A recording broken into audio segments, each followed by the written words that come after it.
Welcome to బీజీఎన్ Telugu. హైదరాబాద్లోని Shamshabad airport సమీపంలో చిరుత సంచారం కలకలం సృష్టించింది. ఆదివారం తెల్లవారుజామున విమానాశ్రయ పెట్రోలింగ్ సిబ్బంది రన్వేపై చిరుతను గుర్తించారు. ఎయిర్పోర్టు పరిసరాల్లో చిరుతపులి సంచరిస్తోందని తెలుసుకున్న విమానాశ్రయ సిబ్బంది అటవీ శాఖ అధికారులకు సమాచారం అందించారు. అక్కడికి చేరుకున్న అటవీ విభాగం సిబ్బంది ఇంకా జూ అధికారులు చిరుత కోసం పరిసర ప్రాంతాల్లో వెదుకుతున్నారు. ఆదివారం తెల్లవారుజామున 3:30 గంటల ప్రాంతంలో శంషాబాద్ మున్సిపాలిటీ పరిధిలోని గొల్లపల్లి వద్ద చిరుత ఎయిర్పోర్ట్ ప్రహరీ నుండి దూకింది.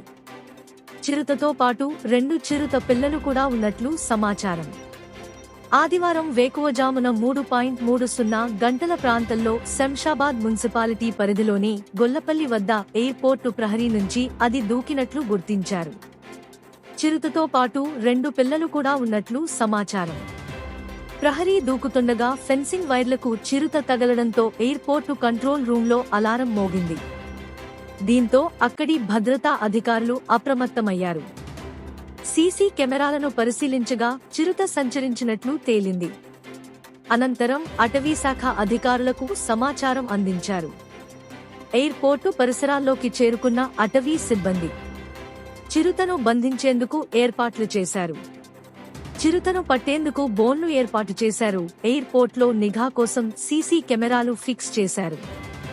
చిరుత సంచార వార్త తెలిసిన విమానాశ్రయ సిబ్బంది ఆందోళన చెందుతున్నారు. ఈ వీడియోను ఎక్స్లో పోస్ట్ చేస్తూ ఓ యూజర్ స్పేస్ఎక్స్ వ్యవస్థాపకుడు ఎలాన్ మస్క్ అభిప్రాయాన్ని కోరాడు.